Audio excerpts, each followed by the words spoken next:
You've prepped your plot, selected your plants, and installed a stunning native garden. So now what? Do we reach for landscape fabric? The answer is almost always no. We have some way better options for that, and most of them are free. Stay tuned and we'll talk about best practices and best products for weed suppression in a freshly installed flower bed.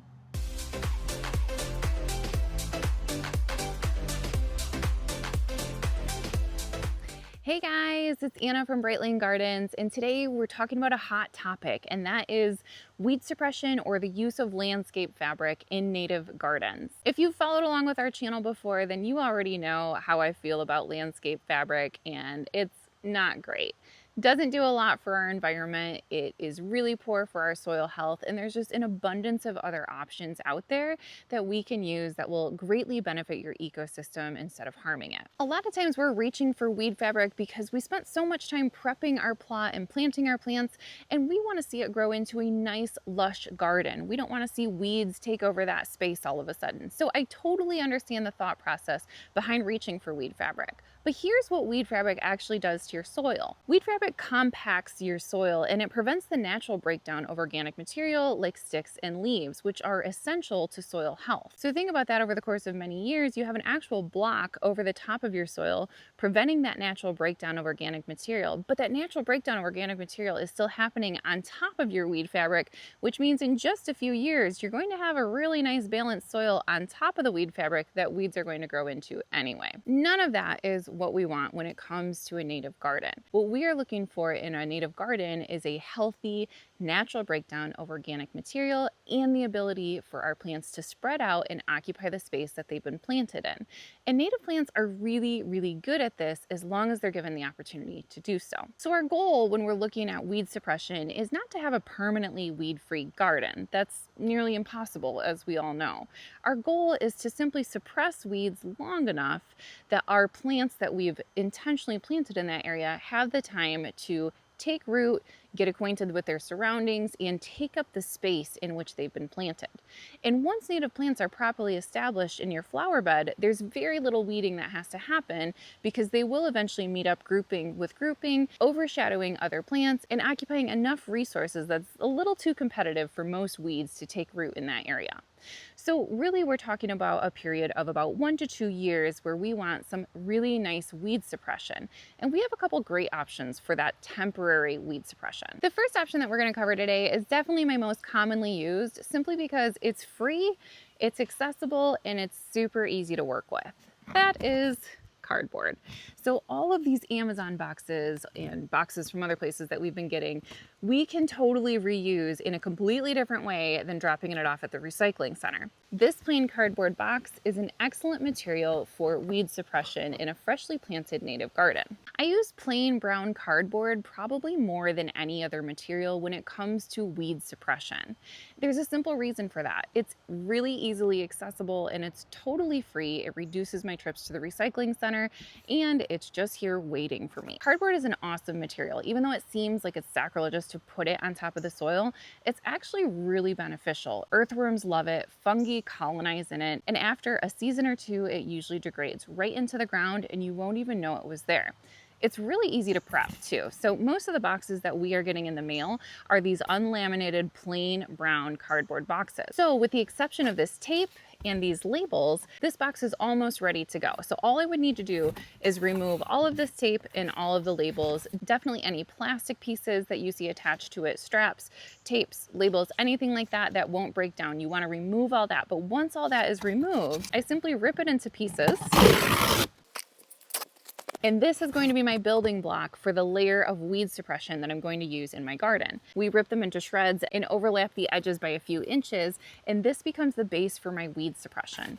It is surprisingly effective. This is an opaque material. It blocks sunlight, it kills grass, it'll kill minor weeds. So it's a really good material if you're looking for solid weed suppression that's going to last you 1 to 2 seasons. After your second season, of course, we hope that you don't need weed suppression anymore because we follow the sleep, creep, leap rule, which we hope by season 3, our native gardens will be thriving and flourishing. Our dominant plants will certainly be taking over at that point, and some of our ground covers will be starting to fill in between those gaps as well. Right along those same lines is contractor's paper. Contractor's paper is exactly what it sounds like. This is the paper that a contractor would lay down in your household if they were working on a project in your kitchen, in your bathroom.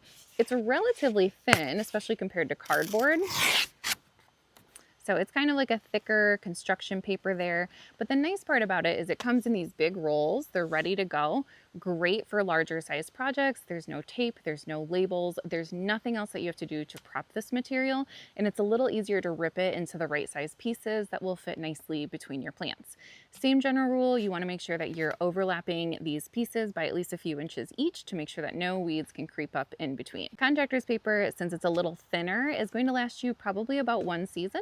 So if you are looking for a more consistent weed suppression for 2 or 3 seasons, there might be the need to reapply this again, depending on how grown in your native plot is. Last but certainly not least, we have our burlap. Now, my first disclaimer with burlap is there are a lot of non-natural burlaps out there. So you really want to make sure that when you're sourcing your burlap material that it's entirely natural, entirely organic, so it will break down into the soil and not leave you with a webbing of plastic material down there. I will link a couple of my trusted sources for burlap down below, just so you know what I've used in the past and what has worked for me. Burlap is a really unique material to work with. Now, this is a little bit more costly than contractor's paper and of course free cardboard, but it serves a really specific purpose, and that is erosion control. So if you are working with anything on a slope, if you're working with anything near a lakeshore, anything that has heavy water runoff or movement like that, burlap is going to absolutely be the best option for you. Burlap creates this nice webbing over top of the soil. It isn't completely opaque, so you do run the risk of a few weeds popping up here and there, but overall it's a really excellent solution to keep soil in place while your new plants are getting established. And of course, once those plants are established, the roots of those plants are going to hold that soil in place for you, so you won't need to reapply the burlap. But while they're getting established in that first and second season, your layer of burlap is going to serve a huge purpose when it comes to erosion control. If you've been following along with us, then you'll know that I've installed many new native beds on our property over the past 2 to 3 years, and I've used either cardboard or contractor's paper for most of those projects. So let's walk around the yard. We're going to visit a couple of these older sites and see where our cardboard is in that breakdown cycle. We'll look at the weed growth and how our native plants are filling in the meantime. So we're going to start with my oldest planting first. This is officially the 3rd season for this native bed behind me. As you can see, I'm actually expanding it. I'm solarizing that section under the clear tarp behind me.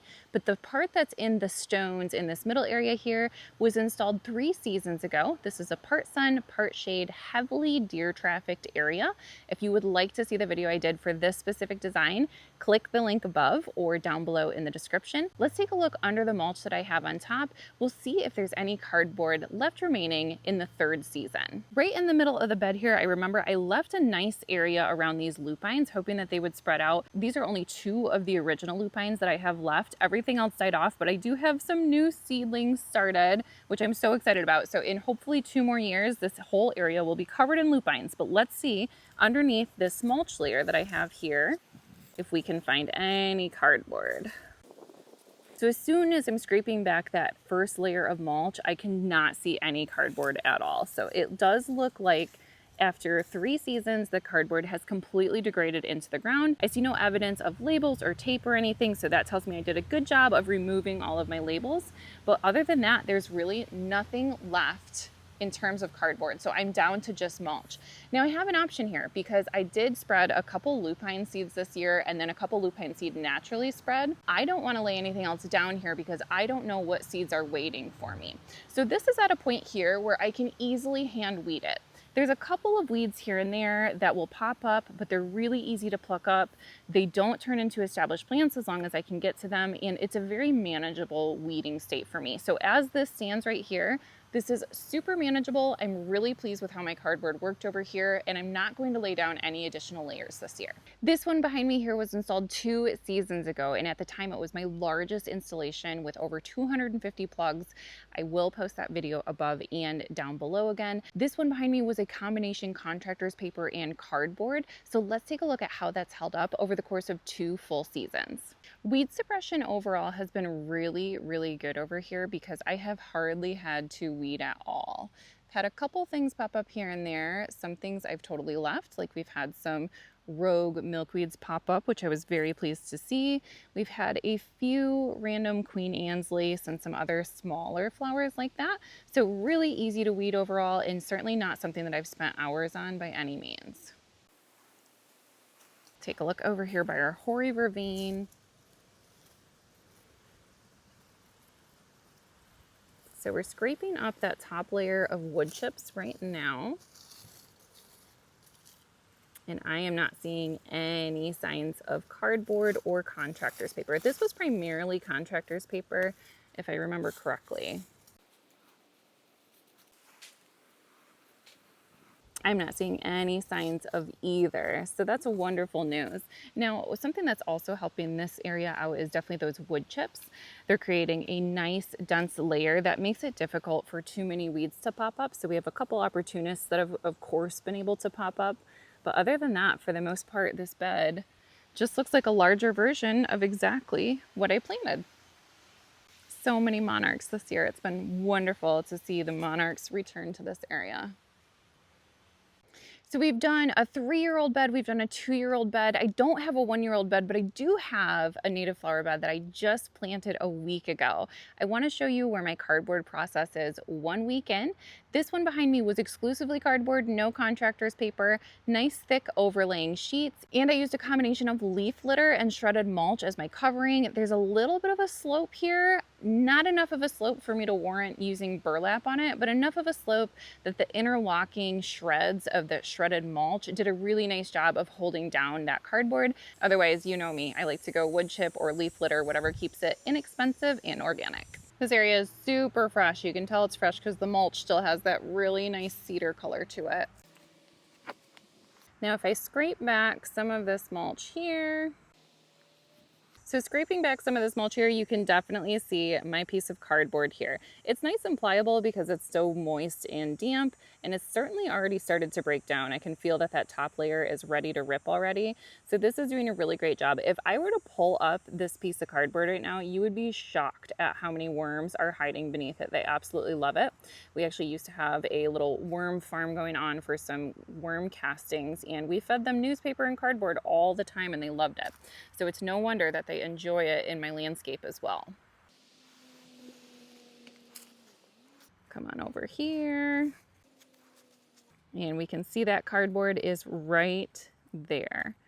Looking really nice, really healthy. Once you wet in the cardboard too, it lays with the contours of the ground, so it makes it a lot easier to lay the mulch and the leaf litter on top.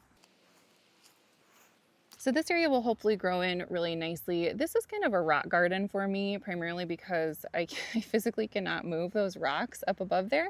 So they're gonna kind of stay where they are. So I selected some plants that are good at growing in kind of drier, sandier conditions. We have a little bit of hoary vervain, some little blue stem up there. I even have a couple of my favorite cactuses in here.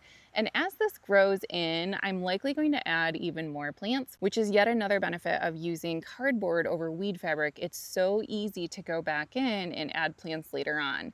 So I wanted to see how all these plants mesh together. I want to see how they grow in over the course of a season. And from there, I'll decide what I'm going to add and where I'm going to add it.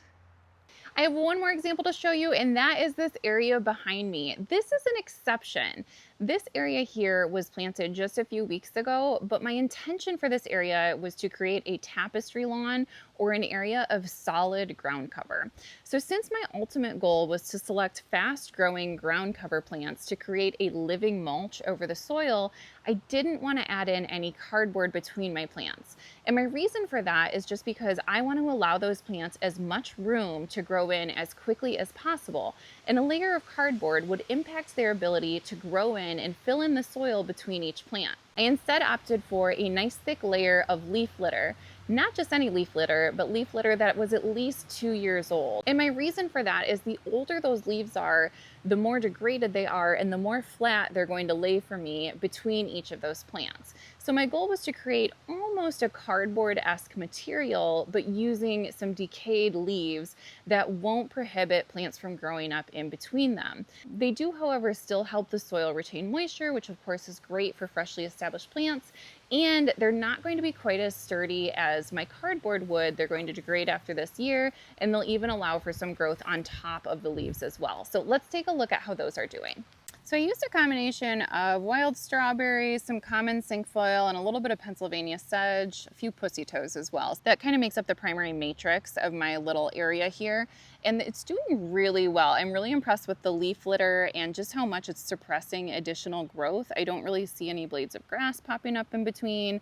This is a really heavy area for just random seeds to pop up. So I'm exceptionally pleased with just how well this area is filling in and just how few weeds have managed to pop up in between. Anytime we're working with just leaves, of course, we run the risk of the leaves kind of blowing away. So in areas like this, you might want to look at adding a few more leaves, shredding them a little bit more, and then watering them down. Straw and hay can also work as a really nice medium for this. Leaves is just what we have an abundance of. It's free and it's sitting in my woods, so it was very easy for me to select those. Hopefully with a little luck and some nice weather, this will fill in very nicely by next season. Once you have your cardboard or contractor's paper or burlap laid out where you need it between your plants, it will technically stay there on its own for the most part, especially if you water down the cardboard or contractor's paper. It really helps it kind of move and flow with the contours of your land. But in order to keep it in place and prevent animals from kind of scratching it up and shredding it everywhere, it's really nice to add a layer of something on top. So my most commonly used material is, of course, leaf litter or mulched leaves. It's because we have an abundance of it around here. It's free, it's organic, and it's so good for the soil, so I absolutely love using it. If you're looking for a little bit more of a polished look after you plant, shredded mulch or wood chips do a great job. Shredded mulch is a little interlocking, especially if you're hoping for some fast spreaders like anise hyssop or bee balm. So you want to use that sparingly and just make sure you don't get it too close to the base of the plant to make sure that it has room to kind of expand in the following seasons. Wood chips or arborist chips are definitely one of my go-to. There's a lot of places around here too, and around a lot of locations that will actually just drop them off for you because there's all of these tree guys that are trying to get rid of these wood chips. And there's actually an app called Chip Drop. I'll drop some of the information in the description below, but it's a super unique app. You just say, hey, I want you to like drop these chips off at this address, and you can get free wood chips that way. So a really cool way to reuse materials, get them for free, and continue your organic gardening methods. So this was kind of my speed round of how we manage weed suppression in freshly installed gardens. This is a really important topic and I can go way more in depth on it, but the base of all of this is soil health. And soil health is so incredibly important when it comes to native plants. Native plants are specially suited to live where you live. That's why they're native to your region. But if we alter the soil with stuff like fertilizer or weed fabric, then we're looking at changing the biology of your soil, and that means that your native plants won't grow the way that they're supposed to. So keeping that soil biology as close to natural as we can keep it will help provide you with a long-lasting, low-maintenance garden that's ecologically beneficial and beautiful for your backyard. I have a totally shameless plug. This area behind me, I've been saving up my cardboard boxes for it literally all season. This is an area, this is like the centerpiece of our yard, and I have redone small plots here and there. I've done a rain garden, I did a sun garden, I did a desert garden, I did a rock garden, I did ground cover. I've done it all, but this centerpiece behind me is the centerpiece to our yard. It's the area that we look at from almost every spot in our house. It's the first thing that you see when you enter the backyard. So it's going to be my absolute pride and joy. This is being landscaped in the next few weeks here. I'm going to document everything from my plant selection to my installation to my best practices for care afterwards. And I sure hope that you come along for the ride. So if this is the type of content that you are into, please subscribe to our channel and set up your alerts so that you know when the next video drops. We love questions. We love hearing from you. If you have any questions on my process today for weed suppression or want to double check your process and make sure that you're doing things right, drop them in the comment section below. Don't forget, we have a free monthly newsletter that you can subscribe to. I'll add that link above here. We go through native plant tips, design ideas, native plant highlights, and ecological value that we should be striving for year after year. Thank you so much for taking the time to spend on our channel today. I can't tell you how much it helps out small businesses like ours. We appreciate it so much, and I sure hope to catch you next time. Bye-bye.